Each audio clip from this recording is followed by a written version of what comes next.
Die somer is hier en in Januarie en Februarie vanjaar in die binneland het ons reeds hoë temperature ondervind, veral vir ons skaap- en beesprodusente. Hulle is bekommerd wat die effek van hierdie hoë temperature gaan hê op ons besetting van kuddes tydens die teelseisoen.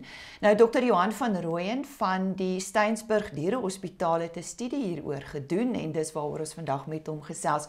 Johan, baie welkom hier by ons. Vertel ons van hierdie studie wat jy gedoen het en wat die uitkoms was. Ja, Lisa, ek het die afgelope seisoen was dit baie warm geweest tydens die paartyd vir beeste. En ek doen baie dragtigheidsondersoeke en veral in die kommunale gebiede en in die townships waar ons 'n klompie kliënte het met redelik baie beeste en wat interessant is van hulle is die beeste loop heel jaar, die bulle loop heel jaar by.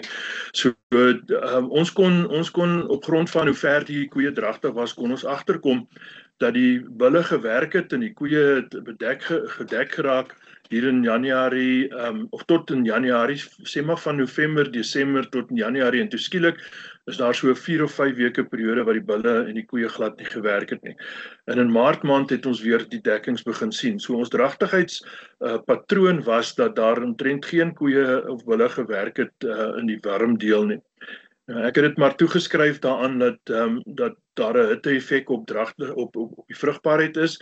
Ons weet dat die temperatuur van die testes redelik gevoelig is en as dit te warm is dan gaan die semenproduksie skade ly. Maar ek dink ook die diere se aktiwiteite of se aktiwiteitsvlakke was baie laag geweest. En dan iets wat regtig opgeval het is dat die plekke waar die infrastruktuur van water nie genoeg was nie.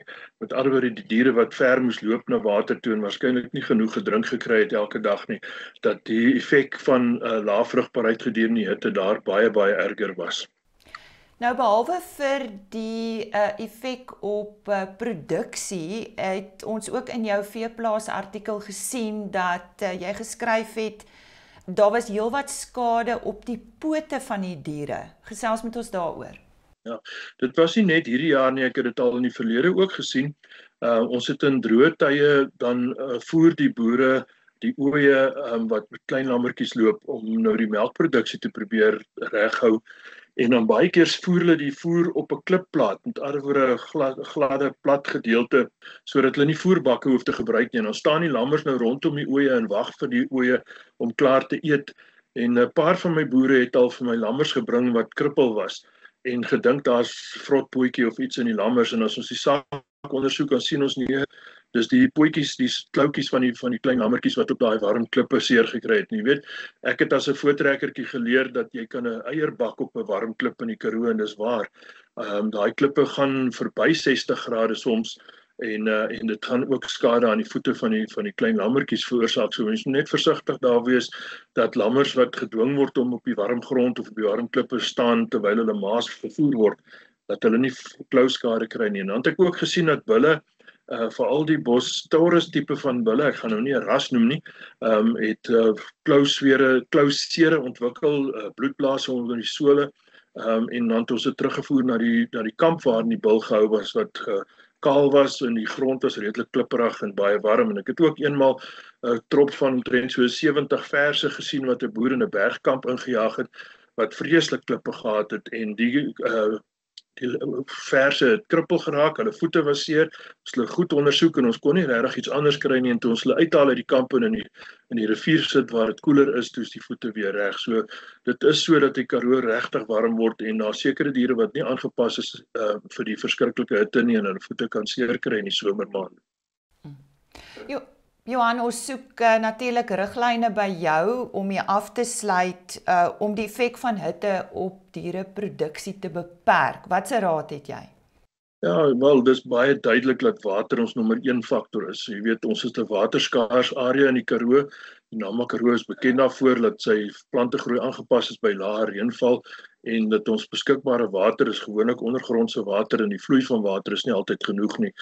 So die water se volume is belangrik en ons moet onthou baie boere sit nou so daar beeste ook by in hulle produksiestelsels en daai beeste drink baie vinnig 'n krib leeg. So mense moet seker maak dat jou vloei voldoende is en dan tweedens die kwaliteit is uiters belangrik. Ek het al soveel keer skade gesien waar daar aborsies plaasgevind het of dat diere gewig verloor het om daar byvoorbeeld 'n dooie bobiaan in die dam dryf of dat die water so sleg is dat die diere nie wil drink nie. Jy sal sien baie keer dan staan die skape by die krib en hulle speel so met die water met hulle mond maar hulle drink nie regtig nie en dit is dikwels water wat se kwaliteit nie lekker is nie. Ons kry soms water wat nou swaal ruik en ons daar ook water wat as gevolg van vrotplante groei en so aan nie smaaklik is nie. 'n Mens kan dit regstel deur die water met kloor te behandel. Daar's baie boere wat kloorpille in die water sit en dit werk nogal baie effektief om die water meer smaaklik te maak vir die diere.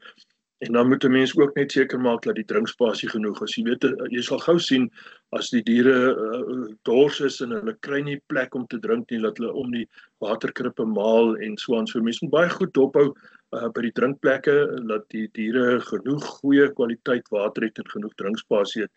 Die tweede een is natuurlik skaduwee en ons weet die Karoo en maar nie bome nie. En ons sal baie keer sien dat daai enkele ou boontjie wat in die vlakte staan dat al die skape onder hom lê in die middel van die dag. So van die boere sit skaduwee op en dis baie lekker. Jy hoef nie die skaduwee struktuur te hoog te maak nie. As 'n mens skaduwee maak met sinkplate, moet 'n mens hom maar lekker hoog maak want daai sinkplate word so warm dat die diere onder hom eintlik baie ongemaklik is. En mens moet ook net onthou dat